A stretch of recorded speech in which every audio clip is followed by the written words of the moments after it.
Good afternoon, everybody, and welcome to Sebring. After our impromptu week off 1 week ago, we are now at round 3 of the Operation Motorsport eMotorsport iRacing League in Season 11.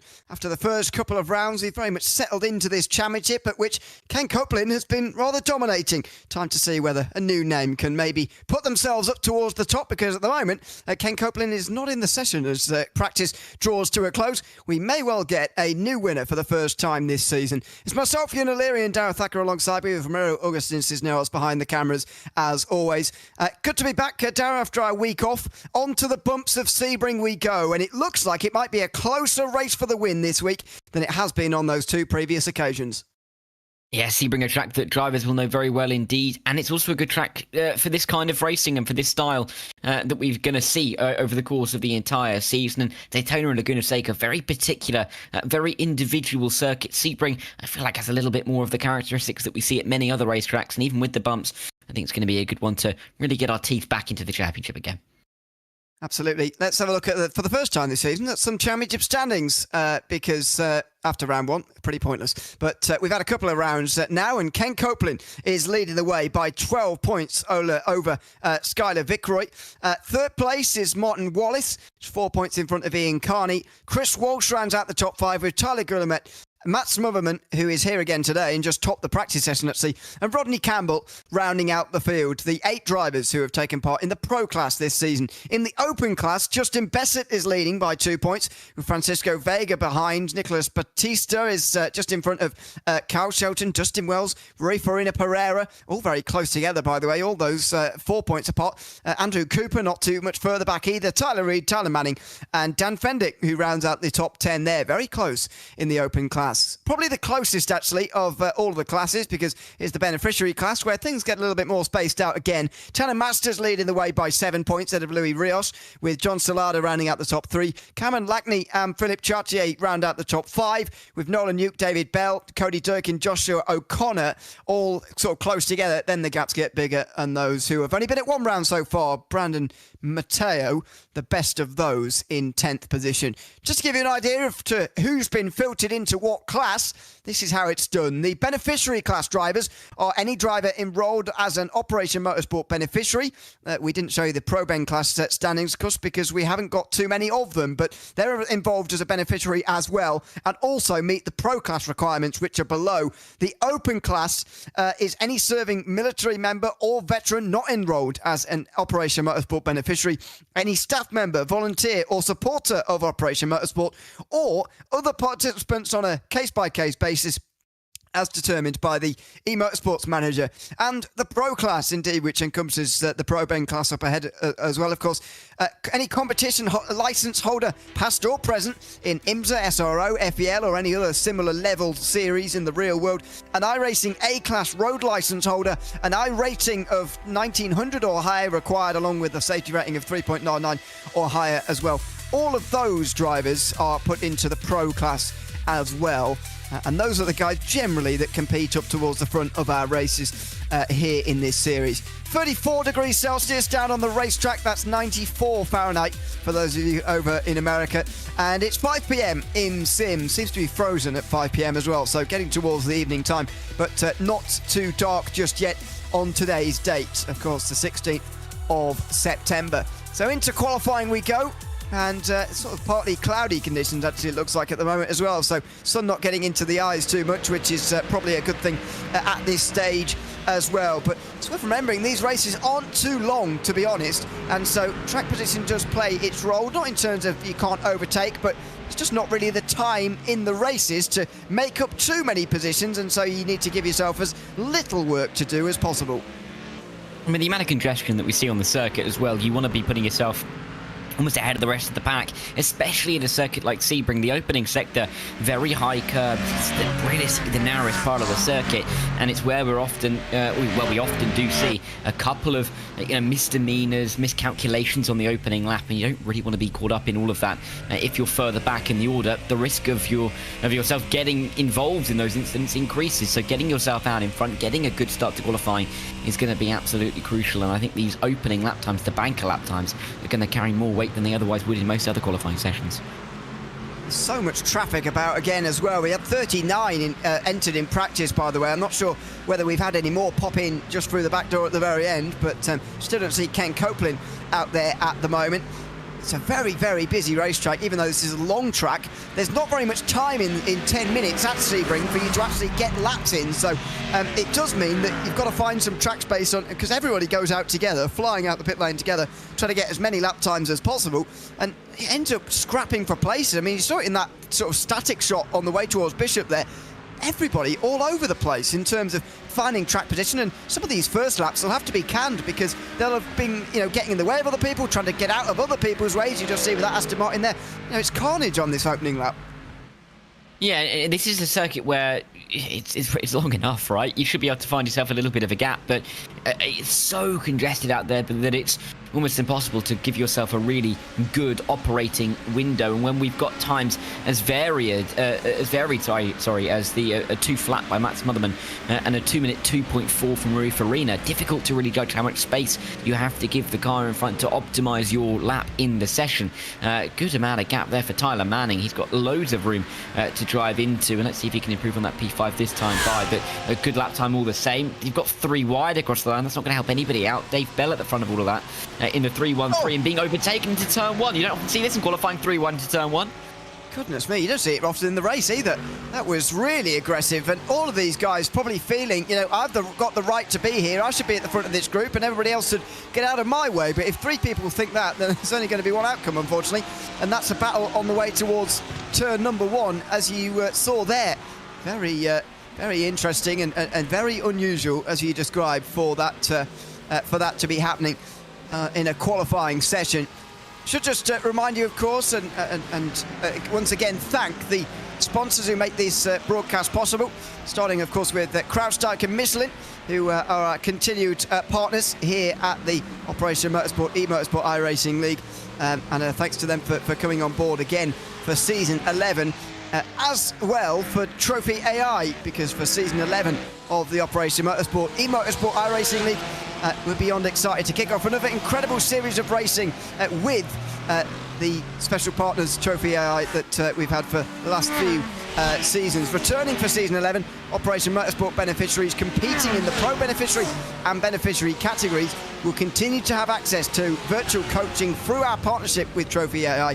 This ongoing collaboration helps these incredible competitors refine their skills and become even more competitive on the track, while also boosting their confidence off of it. This initiative is part of the eMotorsport Divisionary programme, which fosters a thriving, supportive community for medically released service members, medically retired service members, and veterans with a service-connected disability, as recognised by the US Department of Veterans Affairs or Veterans Affairs Canada.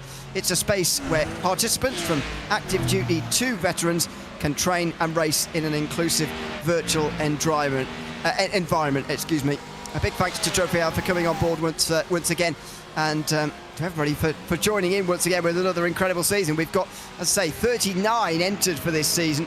This round itself, and maybe even somebody else has snuck in. I think maybe we're still at 39, but it's an incredible entrance to have once again this time around. We are, of course, at the start of a new iRacing season as well, it's worth noting, and just in the background there you can see a site that wouldn't have been possible 2 weeks ago, and indeed wasn't possible 2 weeks ago because it wasn't in the sim, but the Aston Martin GT3 has now been added to the simulator, and it looks like a few drivers have already decided to take on the new manufacturer, and that generally is a sign of good things, actually, because generally the new manufacturer does go rather well in the first new iRacing season, and so you can see why a few people have been drawn to it, quite apart from its aesthetics and the fact it's in the game itself. And some people clearly seeing it as an advantage as well, and I've seen a few of them knocking about already.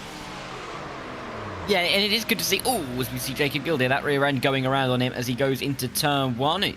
Four-wide motorsports, you can probably fit far more than 4 cars on the inside of that at turn number 1. Loads of room, as he doesn't quite get it into the barrier. That car should be good enough to maybe go again if he has enough time. But yeah, it's always good to have new manufacturers onto the grid, and this is a very varied series in terms of what drivers have decided to use for their machinery, which is always great to see. It means that there's a real difference and real variance in what we see week to week, and where, you know, some cars have a couple of strengths that others don't have. It is good to see that change as we go to, you know, varying circuits, as we've seen with Daytona, Laguna Seca and Sebring, 3 very different circuits in their nature week after week. So yeah, intrigued to see how the Aston Martin would go. Bradley Beeman, of course, one of those, as he's just about to come up to the line. P16 for the time being.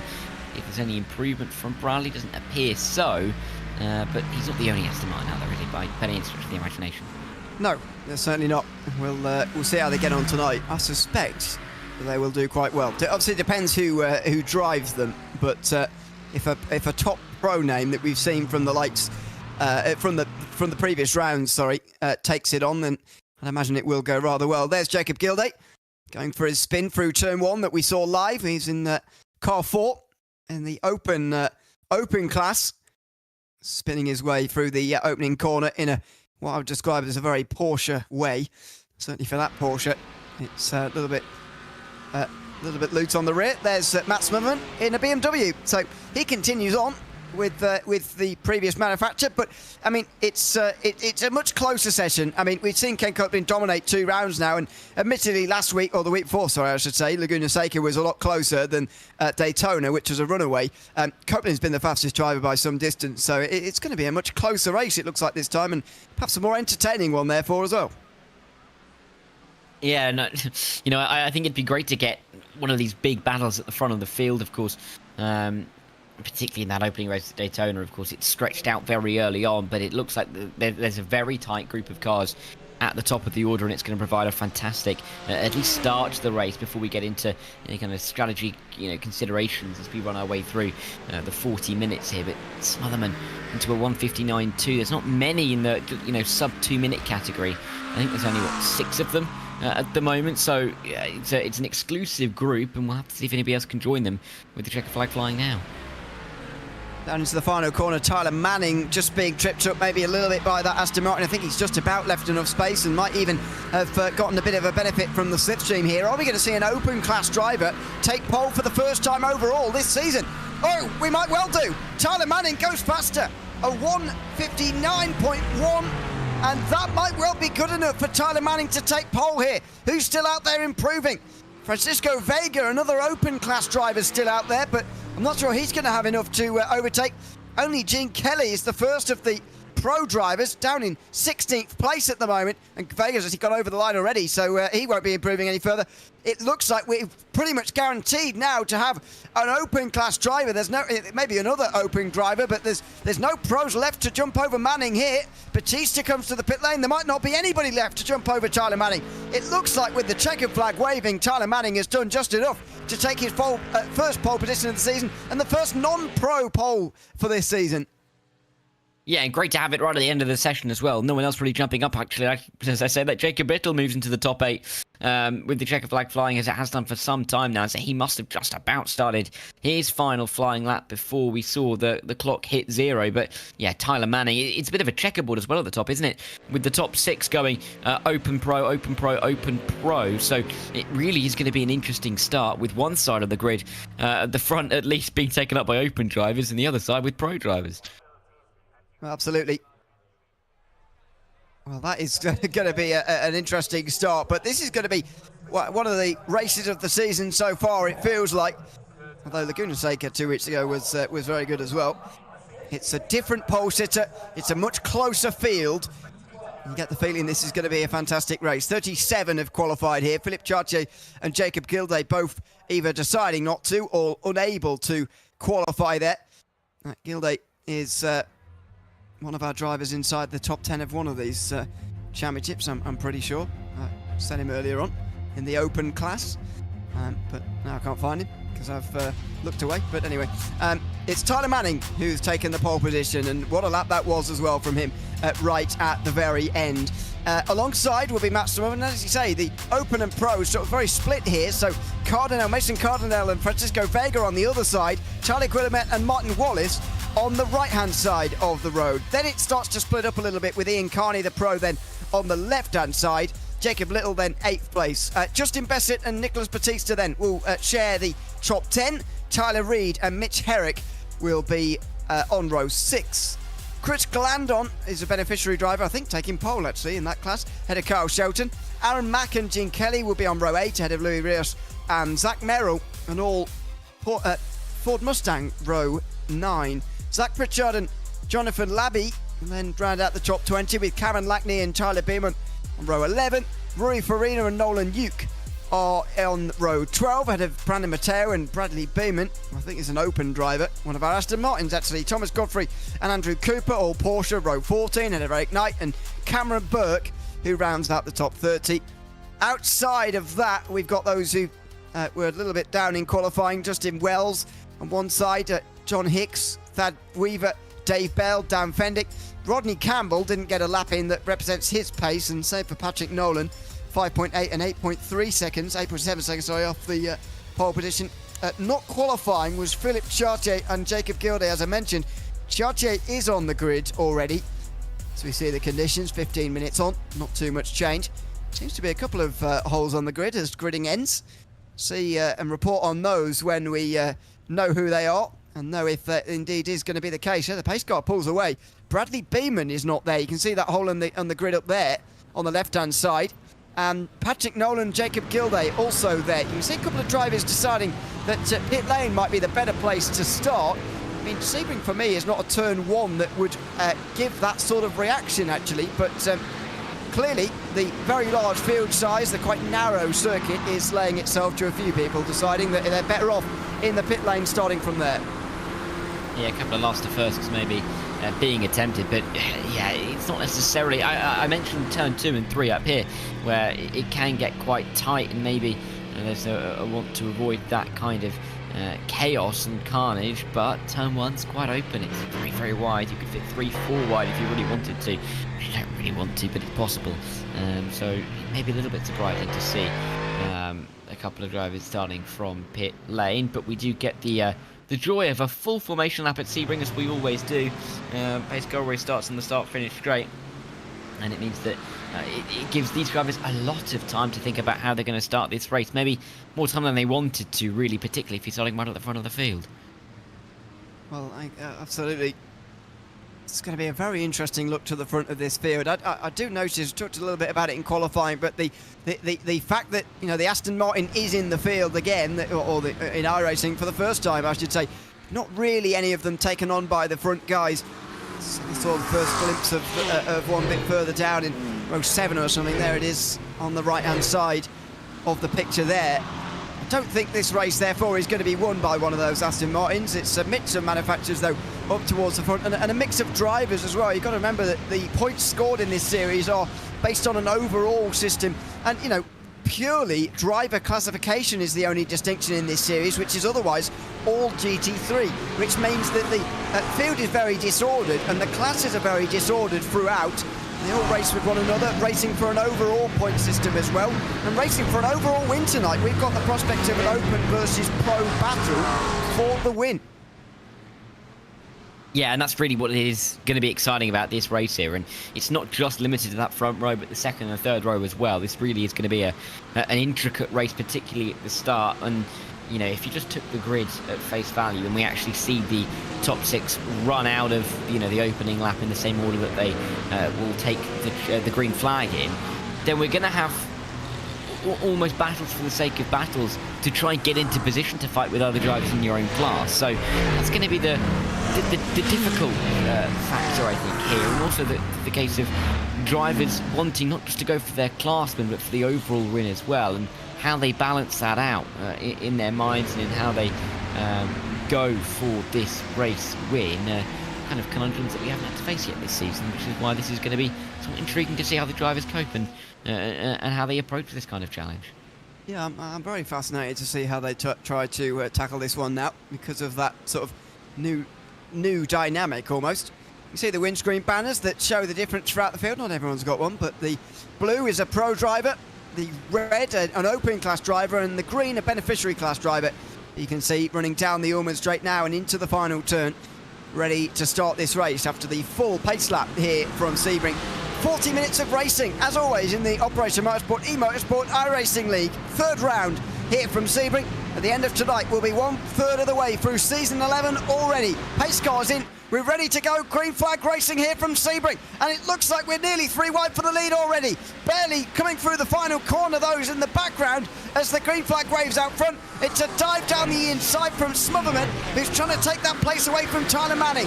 A little bit of caution taken on from everybody through turn 1, but that's not the trouble spot generally. It's down here at turn 3, the section from 3 to 5, where things generally start to go a little bit more wrong. But for Manning, it's been a good start and a holding of that lead from pole for that pole sitter. McLaren leads the field around out of that first sector. Yeah, Guillemette, let's see it trying to get to the outside line as they're on the way down in towards the hairpin. Matt Smotherman going to the inside line, knowing that he has to defend, but right around the outside. Can Tyler brake late enough? He's tried it, he nearly did, but Matt Smotherman knows he has to give him the room as they work their way out towards the back end of the circuit and tower turn. Mason Cardinal as well, just trying to stick his nose in, get himself involved, but he doesn't want to find himself spinning around in a battle that isn't even within his own class right now. The 5 looking for the inside line, not going to get it done there, and all of this battling has given Tyler Manning a full second lead already. Dave Bell in trouble early on. Oh, and driving down the grass, actually. I think trying to stay out of trouble so much that actually drove down the grass for a short period of time there. Only Gene Kelly down back to pit lane again. And was that the Porsche maybe, or was that somebody else?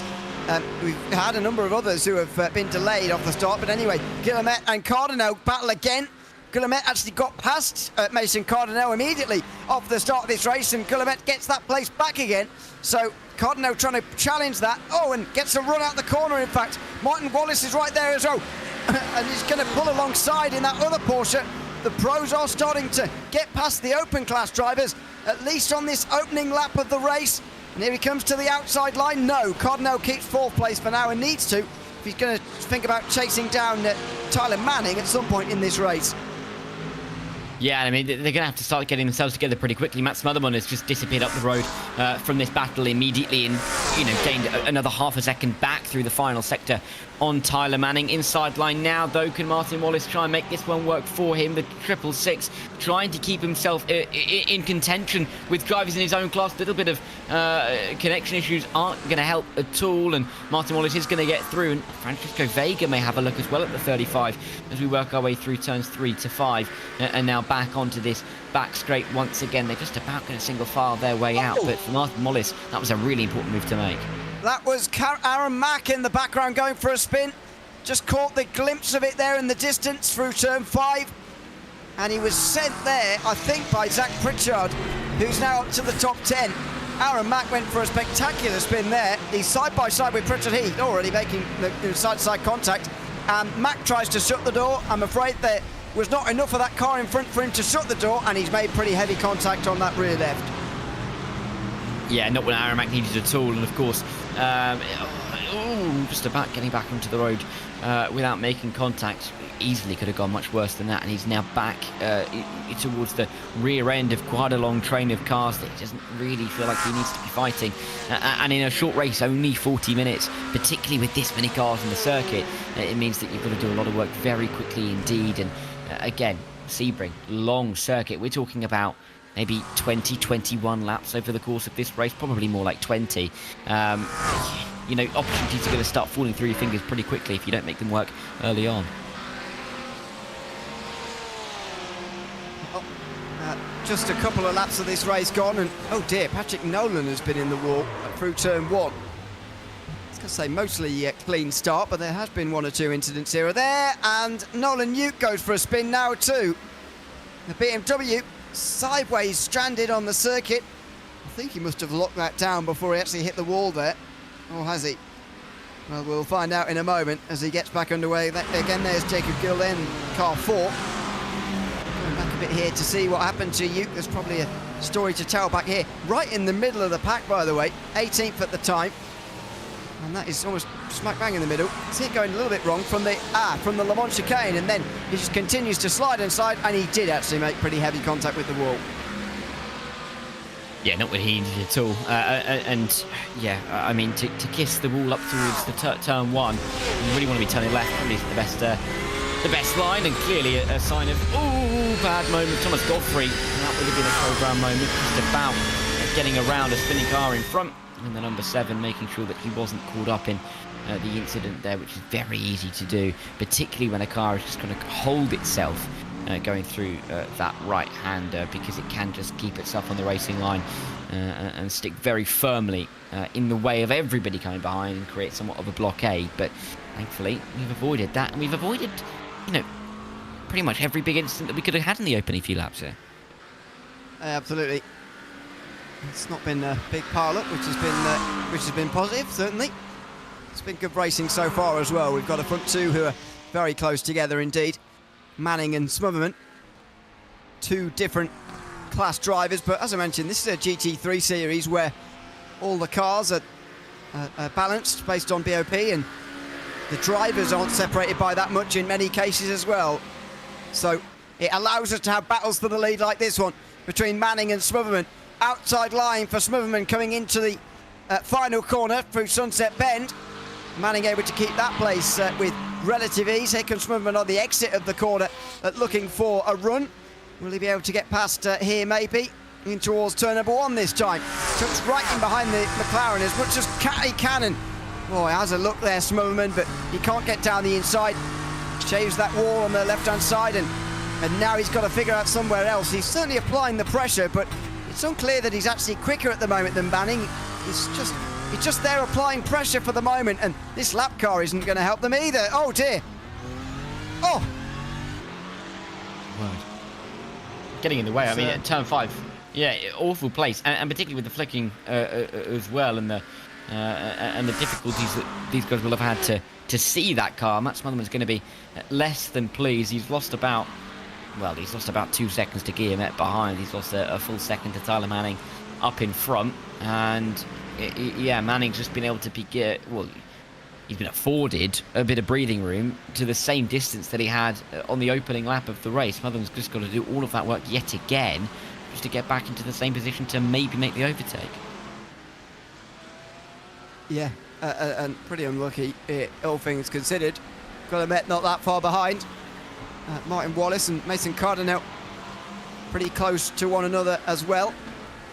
This is it's Patrick Nolan. He really needs to sort out that connection problem, really, if he's going to continue on here tonight, because that's pretty severe if you're sort of making others slow down quite that much through fear of crashing into the car that's blinking. Brandon Mateo now has got a meatball flag as well. It's not that far down the field, so we'll see where that happened to him as well, as we now go on board with Mason Cardinal in the 5th place.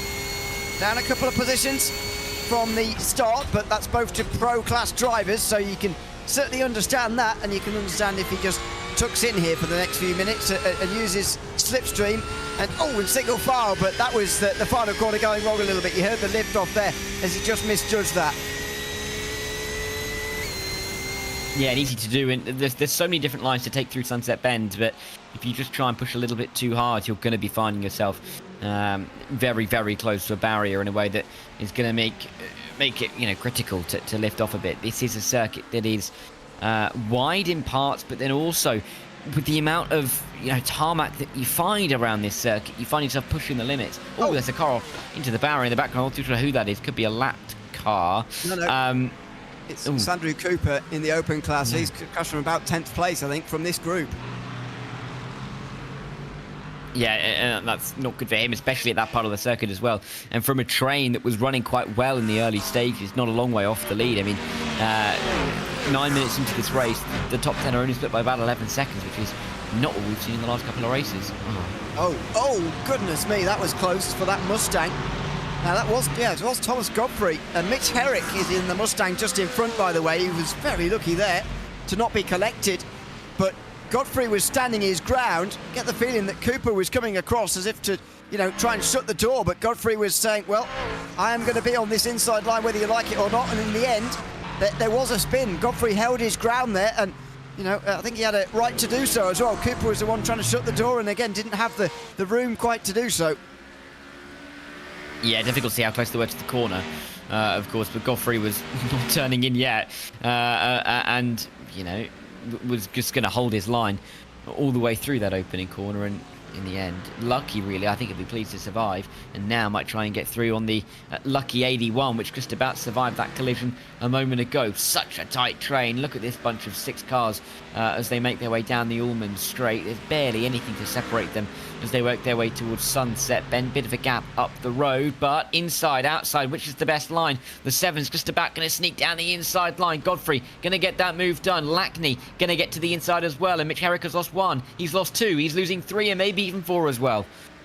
Well, this is a train coming through, and it's 2 Aston Martins right now going to be coming through as well. This is not a good couple of moments here for Herrick, who's losing places. Hand over fist. Here we go into turn 1 again. Very tight line for Herrick, and right round the outside, those Aston Martins will go.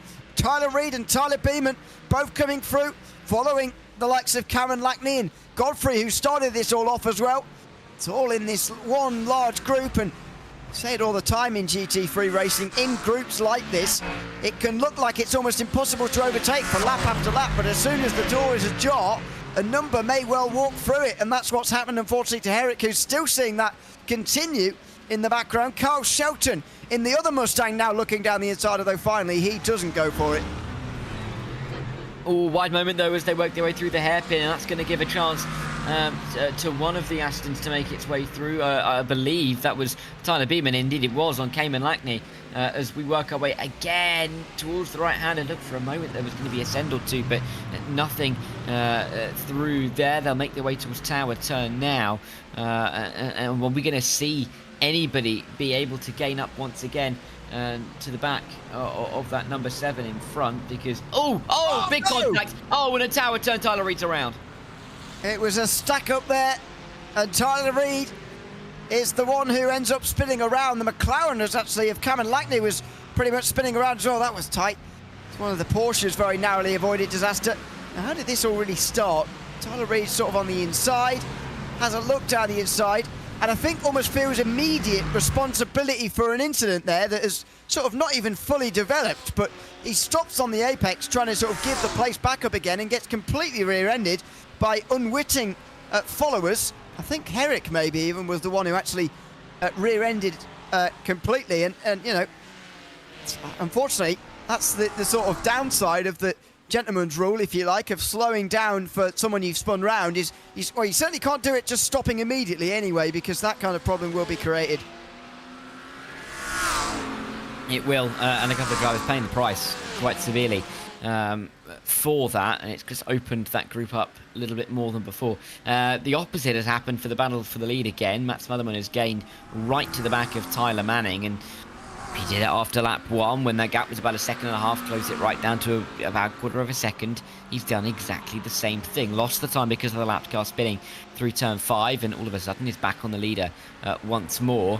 Can he out-strategize Tyler Manning? Is he just going to get this one done on the road as quickly as he possibly can to avoid a similar incident repeating itself and him dropping back yet again? We'll have to wait and see, but he definitely looks like he's got a little bit more pace than Smotherman at the moment. Last time by, he was 4/10 faster. That was a better run out of Tower as well, by the way, from Smotherman, who's really close coming into Bishop. It's just a shame for him that there's not a great overtaking opportunity coming up here. Well, he might well make it one. Oh, my word. That was quite rash, actually. He looked down the inside, but actually look at what he's done to the time gap. The gap goes to well over 1/2 second. Just shows that, you know, having a look down the inside there might well look spectacular, but might not have been the best idea. In the end, Manning doesn't quite get that chicane right either, and so Smotherman's right back in the game now on the Ullman Straight. We just passed 1/3 distance already, and this battle for the lead is not going away. Outside line for Smotherman into the final corner, and again Manning holds the inside line, protects the inside line nicely. Smotherman will get the exit, and Manning ends up keeping the position. He ends up with quite good straight line speed actually on the front straight. The slipstream starts to take effect now, but again Smotherman can't find his way through. This has been a long time now where the pro driver has tried to get past the open class driver, and it's not yet happened. No, not yet. Maybe a look towards the inside at turn 3. It's not going to work out there for for Matt Smotherman, as chasing Tyler Manning as he runs through the end of the opening sector once again. But Manning feels like he's chucking the car in all kinds of defensive shapes at the moment, because he knows that threat is coming. Went defensive into Sunset Bend, went defensive into turn 1, went defensive into turn 2 as well. He doesn't quite go as defensive into the hairpin, knows that he's a little bit safer. But what about Cunningham Corner? Smotherman's looked pretty good at this back end of this circuit, and the traffic coming up isn't going to help either. Can Guillemette get himself involved as well? Because Manning does feel like he's holding up Smotherman at the moment, and there is more pace behind if they can use it. Well, there's pit stops in this race to come, and you get the feeling that Smotherman's going to be able to get through one way or the other, but you can't bank on that. Otherwise, the lead may well never arrive for him, so he's got to proactively try and do something here. So they catch up to a bit of lap traffic. That's Gene Kelly, who towed back to pit lane at the end of the opening lap, or actually midway through the opening lap of the race, just as Jacob Gilday's done. Now that thing on the right-hand side is broken. Not entirely sure why he had to come back to pit lane. In fact, he may not have had to tow, actually, in the end. It may just be erroneous on the right-hand side data that we're getting at the moment. In the background, Justin Bessick goes around. Now, did he hit the wall there? That was a very strange sort of angle to be going off, though. The front a little bit misshapen, as again the leaders fight through the final turn. It's hard to know where to look at the moment. There's a lot happening out there on the racetrack. Here comes Manning again on the way in towards turn number 1. And he can't get through. Same story again, but Bessick goes off the road down into the, or out of Le Mans Corner. Yeah, really bizarre place to spin it around. It looked almost like he'd gone wide, tried to put the power down, and on the grass, it's just spun him up there. We'll have to see it again to see what happened. But let's see, 442. Does he just drift wide? Yeah, goes wide into the grass, tries to get the power down, and that car is not going to stick with him, and hard, that front left. Hard into the wall, and no wonder that the front end of the car looks slightly misfigured. Would look far worse than that in real life, you'd think. Well, yeah, true, but it's a pretty big and strong car, so you get away with that by the looks of it. At least visually he has. Although Bessick comes into the pit lane right now anyway. It'll be round about the schedule anyway, because there's 23 minutes to go. And around halfway you can pit in this series and you'll be fine. Certainly this close to halfway, just 3 minutes away from it. So Tyler Manning continues to lead and continues to defend, but I think he's really got to think about his pit stop strategy now and how he can stay in front of Smotherman, because at the moment it looks like if Smotherman gets in front, then that might well be the race done. Yeah, because it just feels like the number 84 has some more pace underneath him right now. Even Guillemette now starting to close in would help to suggest that fact. And you can just see him using different lines and not losing any time through the back end of the circuit. Some of the more technical parts of this Sebring racetrack. What's happened to Dave Bell? That rear end has gone around on him, maybe getting a little bit too trigger happy on towards that back straight. And he has got himself out from the grass back up to the racetrack once again, where he finds many a rival at the moment, not least Manning and Smotherman, who are still in the same order. How far can they go to the pit stops? Who blinks first on that front as well? Well, exactly. Such a difficult situation for Smotherman on that front in terms of blinking first, because if you look at all the way down the field, I mean, we've been following this race, obviously, and watching the battles up and down the field. There's not very many big gaps. The biggest gap I can see on the lead lap is 22 seconds between 34th and 35th. Now, because Smotherman's battling for the lead, he's not going to lose nearly 2 minutes in the pit lane. He's going to lose something more like 30-40 seconds. 30-40 seconds gets him right in the midfield. Just between those 10 seconds, there's a group of about 6 who are mostly fighting together. If you're Smotherman here, you absolutely do not want to end up in a group like that. No, and if you do, you want to be the one to find them first. So I think he'll want to get a move on, get himself into the lead now and be able to dictate that pit stop phase a little bit better. We don't know how much Manning's been saving. Is that why he's been slower lap after lap than Matt Smotherman? That's not necessarily going to be the case, but we're just not going to know until we see some of these pit stops take place, really. It's difficult to judge as we work our way out of tower turn. They've got more lap traffic to try and deal with right now, and that's the number 41 who would be getting shown blue flags over in Europe, but it's not going to work out in the same way. Oh, bit of a dive. Smotherman, difficult part of the racetrack. Oh, he's looked for it, it's not quite got it, but he's going wherever he can at the moment. that angle made it look like he was going to clatter into the side of the McLaren, but they get away with it there. And again, that is Gene Kelly up in front, by the way, in the Porsche. So Manning is just in behind that, and that is becoming a bit of a problem for him actually at the moment. Here comes Smotherman again. He's had a couple of goes into that chicane, and finally now he's got the inside for Sunset. I'm not entirely sure why Manning has decided to change strategy and go for the outside this time, but it clearly hasn't been working for Smotherman, and it's not going to work for Manning this time either. He's going to get the better run, and the McLaren, oh, did he scrape the wall there? And he might well just have done, as he scraped the wall coming out of that final corner. Does he get to the inside? No, he doesn't. And seemingly after lap of defending stoutly, he's just sort of given that away. You can see the desperation to try and get back through with the clipping of that front left on the tyre barrier, just trying to gain every single mile an hour early on the straight, just try and use the cutback line. That is not necessarily effective around here at Sebring, but as effective as can be. But it wasn't going to be for Tyler Manning. He's got to be careful of his namesake, Guillaume Met, just in behind him. And then, of course, Martin Wallace a little bit further back, but I think his eyes are still going to be focused on Matt Smotherman, who is in traffic, and there is going to be an opportunity for Tyler Manning if he's astute here. Yeah, you can already see that Smotherman's got the speed, so I almost think that outside of a crash, I think he can do whatever now. Here comes the pass.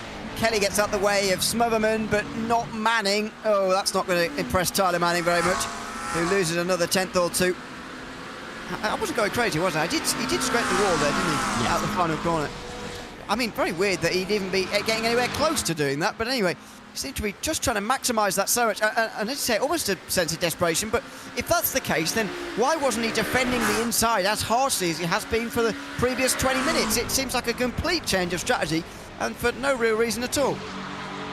Yeah, it's puzzling really for Tyler Manning, but again, I think when you're the car behind and you're used to being the car in front, very easy to follow their line. Then if you just stray away from it the tiniest of bits, as he did, he found himself in the wall because there's no margin for error around Sunset Bend. He's already lost a full second though to who is now the race leader. Guillaume Met maybe looking for an inside line, not going to get it through Sunset Bend, or is he? Because that's a very, very wide line from Tyler Manning, and he's nearly going to find himself in the wall again. It's going to be a better exit for him, but Guillemets more than through, and Manning's lost 2 spaces and 2 laps now. Yeah, the wheels are coming off here for Tyler Manning, absolutely. He goes very wide through Sunset Bend here, and Guillemette goes straight through on the inside line, just slips through as well. Just Guillemette on that lapped car, another Corvette, which they're having to negotiate. Oh, Manning having to jump down the inside there. 2 goes at the turn in there.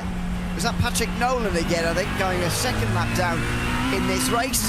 Jonathan Lavie and Louis Rios come into pit lane. Chris Glandon has been leading the race, by the way, in the beneficiary class all day so far. Up inside the top 10, 8th place overall for the beneficiary class leader. Not one of our top 10, actually, in the championship for the beneficiary class, but all you need really in that category for a race win is a clean, consistent race out of the traffic, and this has been one of the best displays of that we've seen this season. It's looking comfortable so far anyway. Yeah, and doing a good job. I think it's difficult really when you're a class leader on your own in a situation like this, because you want to move forward, you want to push on, but you know really that if you've not got the ultimate pace to move up too far, then it's good to just rest on your laurels in this kind of race at this stage, because you know for a fact that the drivers around you do not really have any chance of beating you if you just get it to the checkered flag at the pace that you're currently going at. So for Chris Glandon, yes, he wants to move forward, yes, he'll want to get a better position overall, but I think this is an absolutely stunning spot to find himself in. 15 seconds ahead of Lackney in class right now. A field, of course, slightly split apart by pit stops, and so we'll probably get a gauge on where everybody is in a moment. But you can see the front of this field getting more spaced out from those behind with the last few moments. Anyway, there's a couple of Mustangs again fighting for 5th place. Vega and Jacob Little, who's in 6th at the moment, looking to make another pass here maybe. As Glandon gets very close to Zach Pritchard in the background, and actually goes through because Zach Pritchard comes into pit lane. And a spin! Jacob Little goes for a spin. It doesn't go all the way round. Saves it in the end in that Mustang, but it just shows what a high speed and sort of on the knife edge corner that turn 1 is, because that's multiple manufacturers tonight already we've seen having at least trouble through there. Yeah, and you can just see that rear end is trying to hold it. You can see those front tyres turning as hard right as they can as he tries to catch this now. And it's a really impressive job for Jacob Little to just about catch that one. Yes, he's lost a lot of time. Yes, he's been facing the wall for a few seconds. But by the time that the car has gone to, or come back to his control, it is facing in exactly the direction that he needs it to be doing so. It's a good hold for Jacob Little. Yes, he's lost time, but he's not lost really anything in terms of positions, and he can still try and pull that back to Francisco Vega in the closing, what will be, 7 laps when they cross the line, because especially with the pit stop, we're not going to be getting that extra lap in. So, I mean, already 7 laps to go. Feels like we've barely got going, but that's what happens in these races. Time ticks away. When it feels like you're not even looking. Yeah. Well, that's been the case again here tonight, as it has been throughout this series. We'll be here every week, by the way, every Tuesday night until the end of October, when this series finally comes to a conclusion. Next week is the only trip over to Europe, in fact, the only trip outside North America for this series.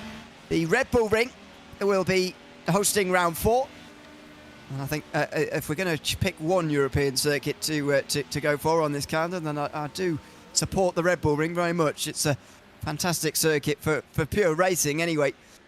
It's a very different style circuit to the sort of American style which we've seen so far, especially in the last couple of weeks at Laguna Seca and Sebring, and the ones that will come after that as well. But as far as European circuits go for racing, it's one of the best. As Tyler Manning now comes into pit lane, I think he'll be far less thinking about how he can win this race overall, actually, Manning, and more he'll be turning his eyes back to his own class again now, which he's still got a very good chance of winning.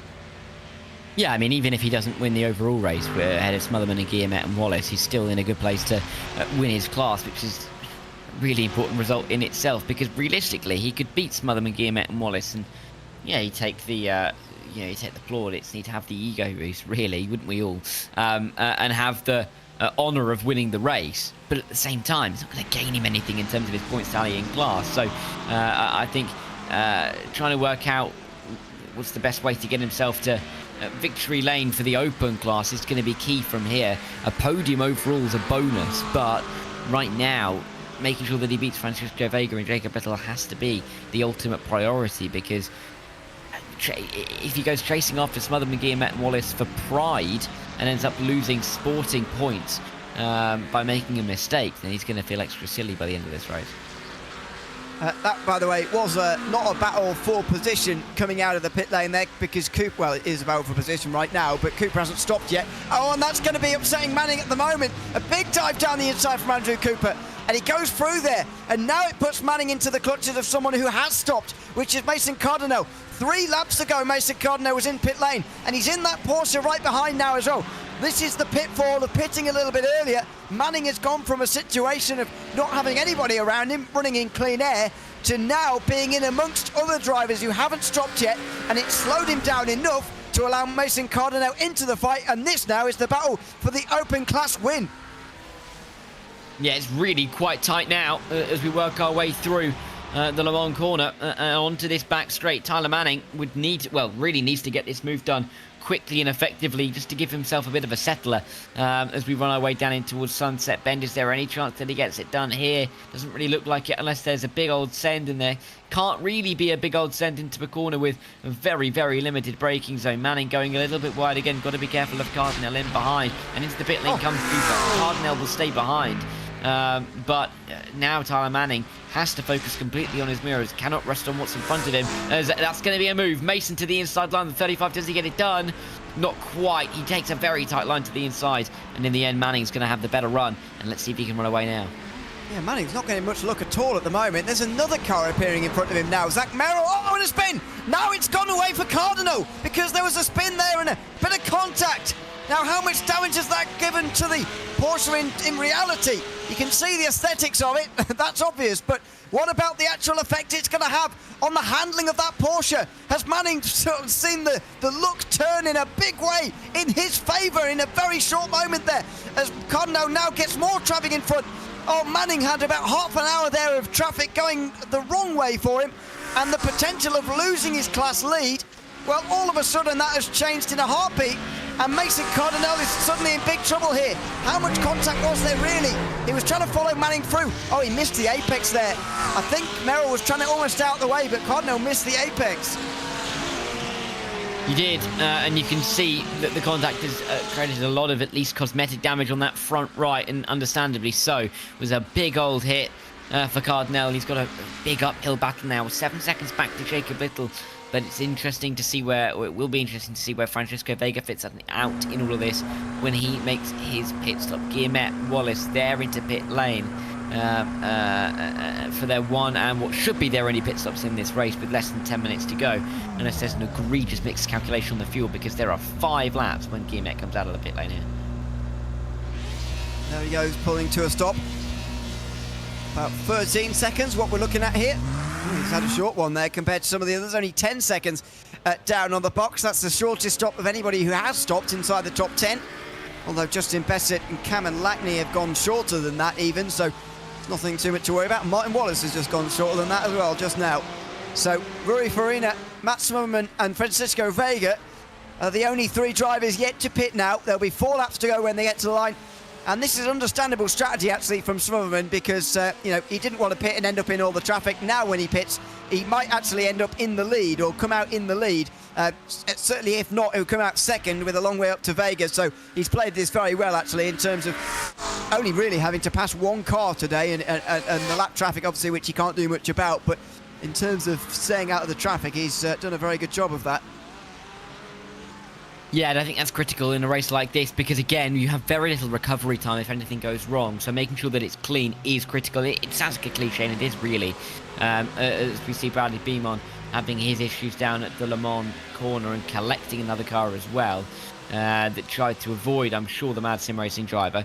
But in a race like this, to keep your nose clean is critical. In a 24-hour race, if you have a spin or two, you can gain that time back over the course of the next 5 stints and still feel like you've got a lot of time to push on from there. Here, you've got, especially if you make a mistake now, you can for 30 minutes, you make the one mistake, you drop a few positions, and that's really your race ruined, and there's no recovery from this. Smotherman into the pit lane now.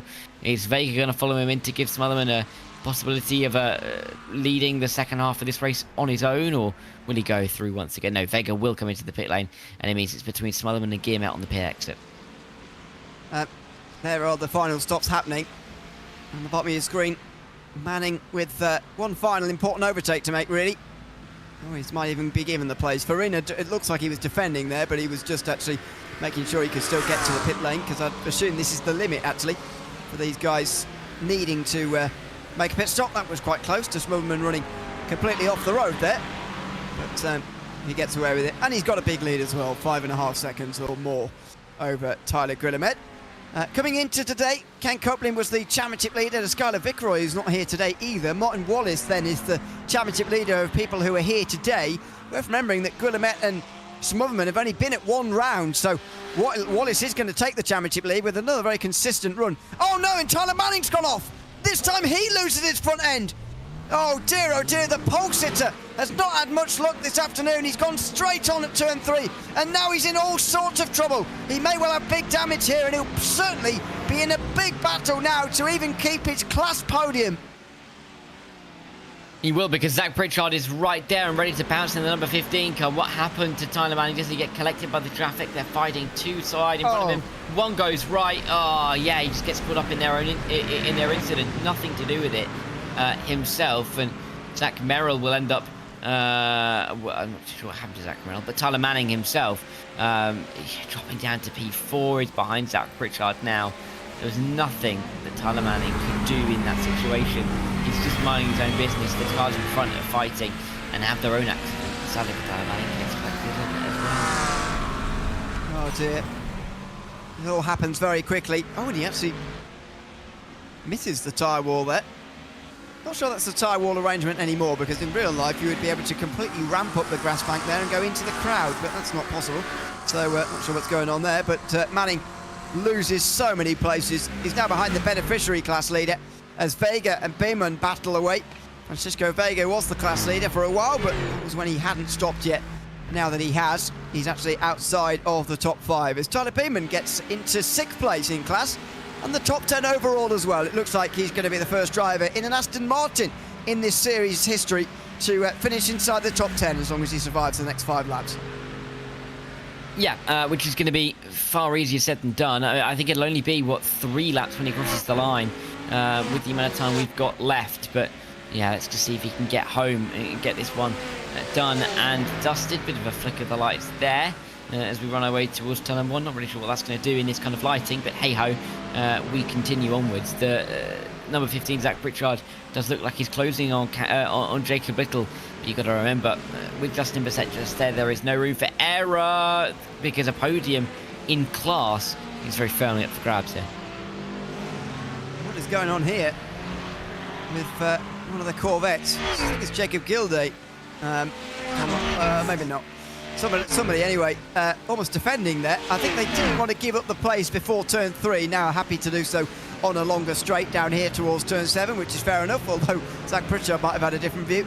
He keeps third place nevertheless ahead of Justin Bissett and then Chris Glandon, who is just in behind as well. I don't think Glandon's going to get particularly involved in this, actually. We've not seen him particularly this season, but he's got a class win at his fingertips if he just stays out of trouble here, so he might well just back away.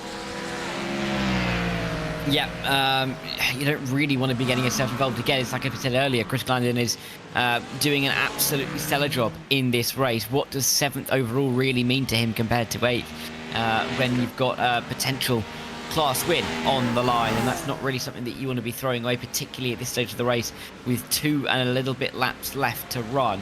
Bissett and Pritchard are having their own battle. Maybe hang back a little bit further just in case we see an incident like we saw at Tower Turn a little while ago with lap cars tripping over each other and people think they were letting each other through, and then the miscommunications. You don't really want to be putting yourself into that situation as a class leader right now.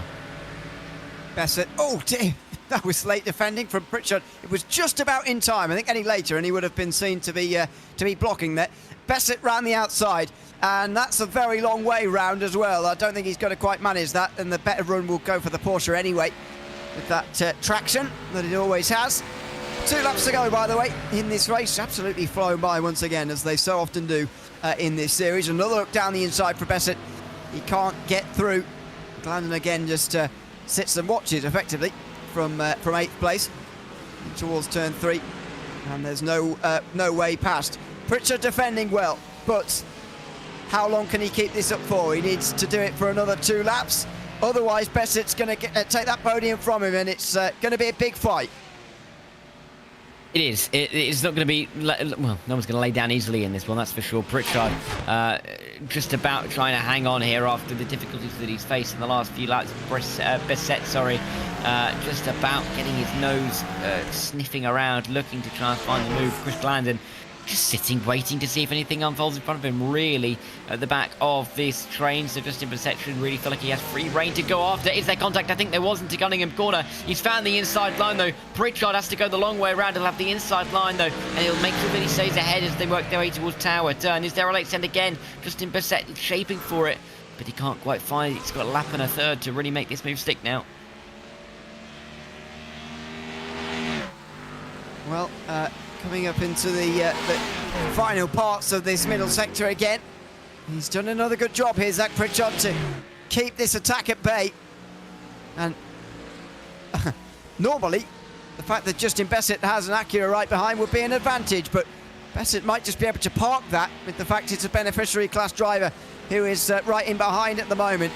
Next in the beneficiary class, by the way, is Cameron Lackney, who's about 12 seconds behind these guys. There'll be no concern about a late pass here for Glandon. Here comes Bissett. Inside line this time. He had to go all the way around the outside at Sunset last time round, and it didn't work. And it hasn't worked very much tonight, the outside run. But Bissett is trying to finally put this one to bed. The white flag waves, and Pritchard is under big pressure here. Inside line in towards turn 1, and again is able to keep the lead. But he's taking a very tight line. Bassett, does he have a good run? No, he doesn't. Not around the outside. And towards turn 2 and 3 they go. Can he make any kind of sense? No. Chris Gland is going to sit and wait behind as well. And the 442 just has to twiddle his thumbs for a few more corners at least before he can have a go down at the hairpin. Is there a chance? Of course there's a chance. The gap is going to be under 0.2 of a second by the time they get onto the brakes. It just depends on how brave he's going to be. Is there anything in towards the hairpin? They make their way out towards the braking zone, and again, nothing going there at all, and they'll continue in 6th and 7th and 3rd and 4th into last. Well, Smotherman has been very, very strong so far today. 7.5 seconds out front right now compared to the rest of the field, and it looks like it's going to be his day. Maybe the start of a bit of a championship charge as well if Ken Copeland isn't going to be here for all of the rounds. He's not even going to overtake Copeland in terms of points. That's how far he is in front at the moment. That's going to go to Martin Wallace, but Matt Smotherman is going to come through the final turn right now and win here from Sebring. The third round of the Operation Motorsport eMotorsport iRacing League for Season 11 goes to Matt Smotherman, who had a big battle with Tyler Manning early on in this race. He fought his way past, he strategized his way to staying in the lead by some way, and he wins here in round 3. It's Mason Cardinale who finishes first in the open class meantime. 4th place overall after a big battle with Manning himself. Included battle scars for this Porsche with no front bumper on this one, but Cardinale wins here in the open class. And further down in the beneficiary class, Chris Glandon is going to finish behind Pritchard and Bassett, who are across the line together. Pritchard keeps the podium in a great battle there, and Chris Glandon ends up winning the beneficiary class. Yeah, fantastic night for him. Fantastic night as well for Smotherman and for Mason Cardinale. We're seeing some newer names and some tighter championship points going into next week, and that's exactly what we want to see. Early stages of the season still. Drivers still feeling their way into a championship, and even if there is a driver that's missed a race or two, and we are only just about getting towards the fringes of them, these kinds of wins, these kinds of events for a driver really can give you a good confidence boost, and I think we're going to see a lot of that tonight reflected in what we see in 7 days' time. It's the checker flag as everybody completes the race, most of them getting to the end of it as well. Actually, only a couple of retirements, which we'll get to in a moment further down the field. That's the final few crossing the line. That was the final battle in the field for 27th between Dan Fendick, John Hicks and Tyler Reid. A bit further down, 30 drivers, there was the last of them, crossing the line on the lead lap at the end of 40 minutes.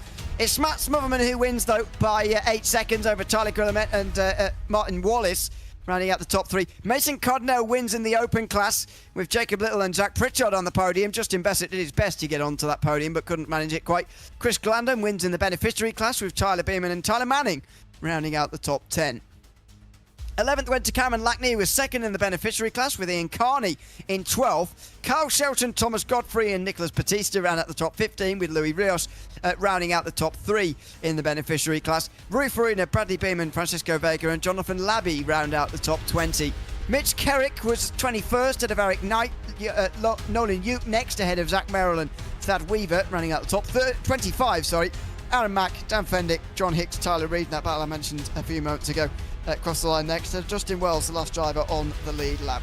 1 lap down for Gene Kelly, who had a tow back to pit lane in the first lap of the race. Cameron Burke, Philip Chartier and Jacob Gilday. 3 down for Patrick Nolan, Andrew Cooper and Rodney Campbell. Dave Bell 4 laps down. Brandon Mateo unfortunately did not get to the finish and was the only driver not to do so. We will wait and see whether we get joined by a few people here in a moment in the interview room. It does look like we are getting people joining us again.